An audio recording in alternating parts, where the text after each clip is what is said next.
২০২০ সালের এক সকাল। সূর্যের আলো ঝলমল করে ওঠার বদলে পৃথিবী ডুবে গিয়েছিল এক অন্ধকার কালো ছায়ায়।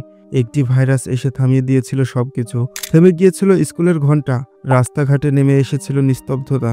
হাসপাতালের দরজায় দাঁড়িয়ে কাঁদছিল মানুষ, কিন্তু তাদের অনেকেই ঘরে ফেরেনি। কবরস্থানগুলোতে জায়গা মিলছিল না, আর অক্সিজেন যেন ছিল কোনো স্বপ্নের মতো। তারপর এলো টিকা। আমরা ভাবলাম সবকিছুই শেষ, জীবন আবার ছন্দে ফিরেছে। কিন্তু না, আবারও সেই পুরনো ছায়া ঘিরে ধরেছে আমাদের চারপাশ। এবার নাম হয়েছে নতুন। প্রতিদিন বাড়ছে আক্রমণের হার। টেস্ট কিট নেই, আর টিকার মেয়াদও শেষের পথে। তাহলে প্রশ্ন হলো, আমরা কি সত্যিই প্রস্তুত? এই ভিডিওটি কেবল তথ্য নয়, এটি হতে পারে আপনার পরিবারের সুরক্ষার চাবিকাঠি। কারণ ভয়াবহতা যখন ফেরে, অবহেলা যেন শেষ না করে দেয় আমাদের। সতর্ক না হলে সেই কফিনের কাঠটা আবারও আমাদের দুয়ারে কড়া নাড়বে। ভিডিওটি শেষ পর্যন্ত দেখুন, কারণ সময় আছে, কিন্তু খুবই অল্প।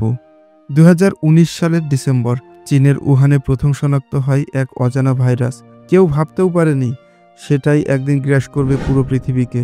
মাত্র কয়েক মাসেই তা ছড়িয়ে পড়ে যুক্তরাষ্ট্র, ইতালি, ভারত, বাংলাদেশ সহ শতাধিক দেশ। ২০২০ সালের ১১ই মার্চ বিশ্ব স্বাস্থ্য সংস্থা করোনাকে ঘোষণা করে মহামারী। তারপর শুরু হয় লাশের সারি। হাসপাতালের সামনে নিঃশ্বাসের জন্য হাহাকার, আর কবরস্থানের জায়গার জন্য লাইন। বিশ্বজুড়ে মৃতের সংখ্যা প্রায় লাখ ছাড়িয়ে যায়। বাঁচতে হলে দরকার ছিল একটা আশার আলো, আর সেটা আসে প্রায় ১ বছর পর। ফাইজার, মডার্ন এবং সিনোফার্ম একে একে মাঠে নামে টিকা, কিন্তু ততদিনে আমরা হারিয়ে ফেলেছি হাজার হাজার প্রাণ।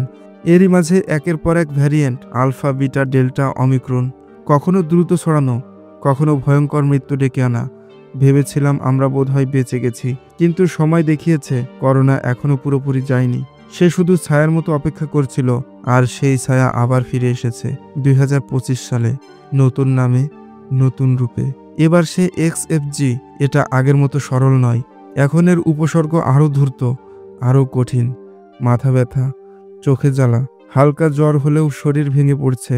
হৃৎপিণ্ড ও স্নায়ুতন্ত্রে দিচ্ছে দীর্ঘমেয়াদী ক্ষতি। টিকা নিয়েও মানুষ আক্রান্ত হচ্ছে।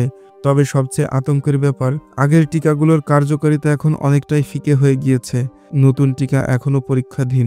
ততদিনে আক্রান্তের সংখ্যা বাড়ছে প্রতিদিনই। বাংলাদেশ, ভারত, ব্রাজিল, ইন্দোনেশিয়া, কেউই নিরাপদ নয়। গ্রামে চিকিৎসা নেই, শহরের টেস্ট কিট নেই, আর যারা সচেতন তারা এখন কেবল অপেক্ষা করছে, ভয় আর বাস্তবতার মধ্যবর্তী সময়টা কাটানোর জন্য। এই অবস্থায় সরকার এবং স্বাস্থ্য মন্ত্রণালয় থেকে কিছু জরুরি নির্দেশনা দেওয়া হয়েছে, যা মানলেই হয়তো আমরা রক্ষা পেতে পারি এই নতুন ধ্বংসযজ্ঞ থেকে। বাইরে বের হলে অবশ্যই উন্নত মানের মাস্ক ব্যবহার করতে হবে।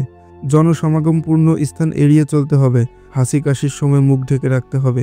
সাবান বা স্যানিটাইজার দিয়ে অন্তত ২০ সেকেন্ড ধরে হাত ধুতে হবে। বাড়িতে কেউ জ্বর, কাশি বা শ্বাসকষ্টে আক্রান্ত হলে আলাদা ঘরে রাখতে হবে। সরকারি নির্দেশনা, অ্যাপ বা হেল্পলাইন ব্যবহার করে স্বাস্থ্য আপডেট নিতে হবে। যারা আগে টিকা নিয়েছেন তারা সময় মতো বুস্টার ডোজ নিতে ভুলবেন না। আর সবচেয়ে জরুরি, গুজব এড়িয়ে চলুন এবং যাচাই করা তথ্যেই বিশ্বাস রাখুন। করোনা থেকে বাঁচতে হলে চাই সামষ্টিক সচেতনতা। এই লড়াই কারো একার পক্ষে জেতা সম্ভব নয়, তাই আমাদের একটি সচেতন পদক্ষেপই হতে পারে কারো জীবন বাঁচানোর উপায়। ভেবে দেখুন, আপনি মাস্ক না পরলে আপনার সন্তানের ঝুঁকি বাড়ে। আপনি ভিড়ে চলাফেরা করলে বাড়ির প্রবীণ মানুষটি হতে পারে করোনার শিকার। তাই এবার আর অবহেলা নয়। এটা শুধু ভাইরাসের বিরুদ্ধে নয়, মানবতার টিকে থাকার যুদ্ধে। সাবধানে থাকুন, সুরক্ষিত থাকুন। আসছে আরও তথ্যভিত্তিক অংশ। চোখ রাখুন পরবর্তী পর্বে। এই যাত্রা এখনই শেষ নয়, এটি কেবল শুরু।